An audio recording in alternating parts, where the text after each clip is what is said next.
안녕하세요. 주님 알고 싶어요. 주알의 영패스터 인사 올립니다. 신앙생활을 시작하게 되고요. 이제 겨울도 지나고 봄이 지나고 이제 여름이 되고 뜨거운 피서철이 다가오면 이제 많은 교회들이 야유회도 떠나게 되고요. 야유회 간 김에 침례식도 하죠. 사정이 좋지 못한 교회는 이제 교회에서 약식 세례를 주기도 하죠. 침례교나 오순절교단 같은 경우에는요, 진짜로 이렇게 잠기는 침례를 주고 있습니다만, 장로교나 다른 교단은 거의 약식 세례를 주고 있죠.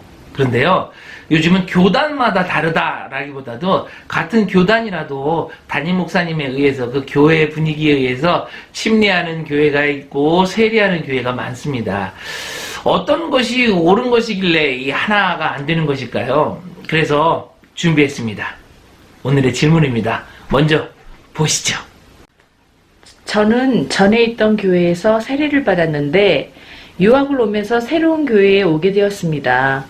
그런데 새로운 교회 전도사님이 침례 받았냐고 물으시길래 이전 교회에서 세례를 받았다고 했더니 세례는 인정할 수 없다고 하시면서 새롭게 침례를 받으라고 하십니다.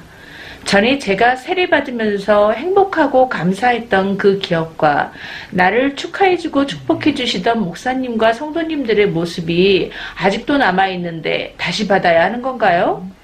저는 전에 있던 교회와 지금 있는 교회가 너무너무 좋아서 어느 한 교회를 선택할 수도 없습니다.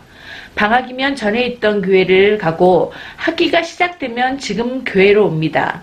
그런데 세례냐 침례냐의 문제로 마음이 너무 불편합니다. 주님, 알고 싶어요. 네, 이게 아주 조심스러운 문제인데요. 사실은 아주 간단한 문제이기도 합니다. 대답은 아주 간단하지만 이 오해의 여지가 있기 때문에 제가 성경을 근거로 몇 가지를 이야기해 보도록 하겠습니다. 도표가 보이시나요? 한국에서는 이렇게 세례, 침례 이렇게 두 가지로 말하고 있습니다만 이 영어로는 뭐예요? 바프티즘이라고 하죠. 또 일본어로는 바우테스마 이렇게 얘기합니다. 원어를 보면 바프티조라고 나오죠. 이 뜻이 잠기다, 장사 지내다, 침수하다, 매장하다 뭐 이렇게 되는 거죠. 침례를 주장하시는 분들은 이 원어가 주는 의미를 상당히 강조하십니다. 이 잠긴다라는 것은 물에 완전히 들어가는 것을 의미하죠. 그리고 또 이제 침례를 주장하시는 분들은 에베소서 4장 5절에 주도 한 분이시요 믿음도 하나요 세례도 하나요. 그래서 이 하나다라는 것을 강조하시죠. 침례 이외에는 어느 것 하나도 인정할 수 없다라고 말씀을 하십니다. 이렇게 강한 주장을 하실 수밖에 없는 이유가 있어요. 그거는 우리 주님께서 직접 명령하신 성례이기 때문인 것입니다.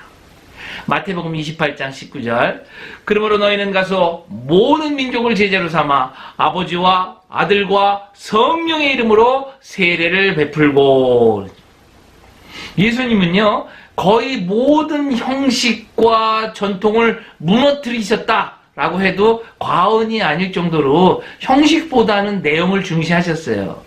그럼에도 불구하고 이제 예수님께서 직접 세례도 받으시고요.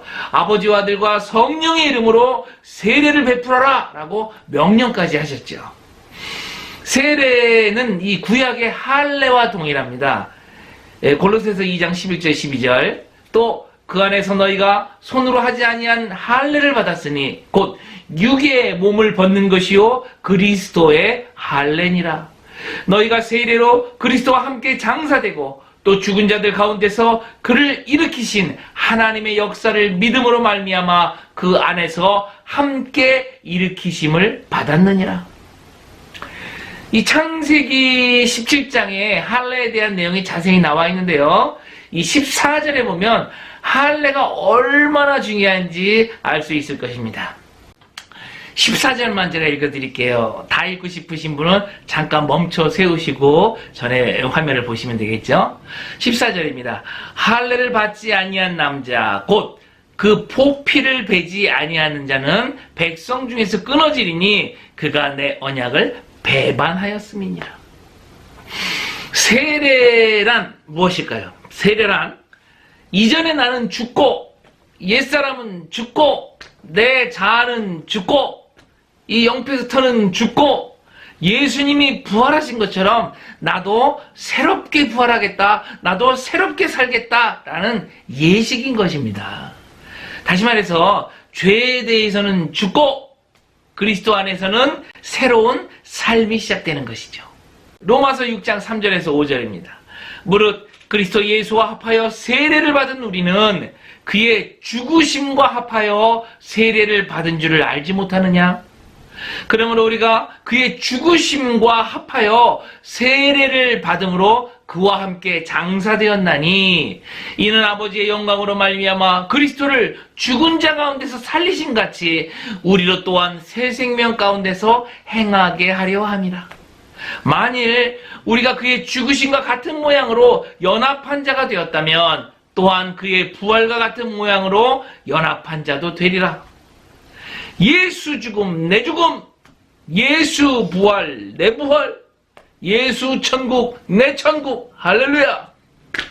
그렇다면요, 세례가 아닌 침례를 받아야 되는 것일까요? 그럼 세례는 정말 틀렸다는 것일까요? 사도 바울은 이 출애굽한 백성들이 홍해를 건너갈 때의 장면을 세례를 받은 것으로 해석을 하고 있습니다. 고린도전서 10장 1절 2절입니다. 형제들아, 나는 너희가 알지 못하기를 원하지 아니하노니. 참 어렵습니다. 그냥 알길 바란다 그런 얘기겠죠. 우리 조상들이 다 구름 아래에 있고 바다 가운데로 지나며 모세에게 속하여 구름과 바다에서 세례를 받고. 이스라엘 백성들은요, 홍해를 건널 때 물 한 방울 몸에 닿지 않았습니다만 사도 바울은 세례를 받았다라고 해석을 하고 있는 것입니다. 그러니까 세례나 침례나 역시 이것이 형식이 아닌 의미로 해석하시기를 부탁드립니다. 또 이제 세례를 받지 않으면 구원이 없다라고 하시는 분들도 계세요. 성경의 근거는 이제 마가복음 16장 16절이죠. 믿고 세례를 받은 사람은 구원을 얻을 것이요 믿지 않는 사람은 정죄를 받으리라. 이 말씀은요, 구원의 순서를 말씀하는 내용이 아니라는 거예요. 구원받은 사람은 세례든 침례든 받지요. 그리고 출애굽한 백성들이요, 이미 구원을 받은 백성입니다. 그렇죠? 이미 구원을 받고 그들이 홍해를 건너는 게 세례라고 했죠. 다시 말합니다. 이미 구원을 받은 백성이 홍해를 건너므로 세례를 받은 것입니다. 구원받지 못한 사람은요, 침례든 세례든 아무것도 받지 않습니다. 그렇다고 이제 세례나 침례가 구원의 징표다 이렇게 얘기를 하면 안 되는 거죠. 베드로전서에 보면요, 노아의 방주에 들어가 있던 그 8명이 이제 세례를 한꺼번에 받았다라고 또 해석을 하고 있죠. 베드로전서 3장 20절로 21절입니다. 그들은 전에 노아의 날 방주를 준비할 동안 하나님이 오래 참고 기다리실 때에 복종하지 아니하던 자들이라. 방주에서 물로 말미암아 구원을 얻은 자가 몇 명뿐이니 겨우 8명이라. 물은 그리스도 예수께서 부활하심으로 말미암아 이제 너희를 구원하는 편이 곧 세례라. 이는 육체의 더러운 것을 제하여 버림이 아니요 하나님을 향한 선한 양심의 간군이라. 노아의 식구들이 방주에 들어감으로써 세례를 받았고요. 세례는 죄를 없애주는 것이 아니라 하나님을 향한 선한 양심의 간구다라고 사도 베드로는 말하고 있는 것입니다. 다시 말하면 세례를 받았다고 해서 죄가 사해지는 게 아니라는 거죠. 그렇다면 세례는 도대체 뭘까요? 제가 정리해 보겠습니다. 세례는요, 마치 결혼식과 같은 거예요. 예수님은 우리의 신랑이요, 우리는 신부인 것입니다. 결혼을 하지 않고 살아가는 부부도 있어요. 그죠? 그분들에게는 그 결혼식이 참 와닿지 않을 테니까 혼인신고라고 해두면 좋을 것 같습니다. 결혼식을 했다고 365일 동안 막 행복한 날만 있는 건 아니죠. 다투기도 하고 원망도 하고 막 미워하기도 합니다. 갈라디아서 3장 27절. 누구든지 그리스도와 합하기 위해서 세례를 받은 자는 그리스도로 옷 입었느니라. 이 말씀은요, 세례라는 예식으로 그리스도와의 그 연합이 이루어졌다라는 것이 아니에요. 행복하게 살기 위해서 아름다운 결혼식을 하듯이 이제 시작이다라는 것이죠. 오직 성령에 의해서만 가능하다는 것을 기억해 두시기 바랍니다. 오늘의 질문을 이제 간단하게 이제 정리를 하자면, 초라한 결혼식을 했다 그래가지고 이제 내가 다시 한번 멋진 결혼식을 하겠다라고 다짐하는 분도 계세요, 분명히. 그리고 이제 자꾸 초라한 결혼식이었지만 나에게는 큰 의미가 있었고 삶의 전환점이 됐고 큰 추억이 있으니까 난 한 번으로 좋게 라고 말하는 분도 계실 거예요.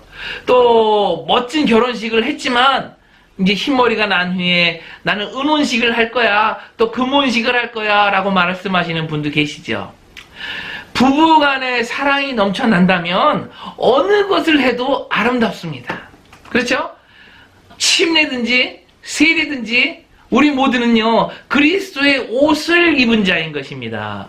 침례냐 세례냐 보다는요, 그리스도의 옷을 입은 자로서 어떻게 살 것인가에 대해 많은 시간을 투자하시는 그런 지혜로운 저와 여러분 되시기를 예수님으로 축원합니다. 제가 자주 하는 얘기 있죠? 자유하세요.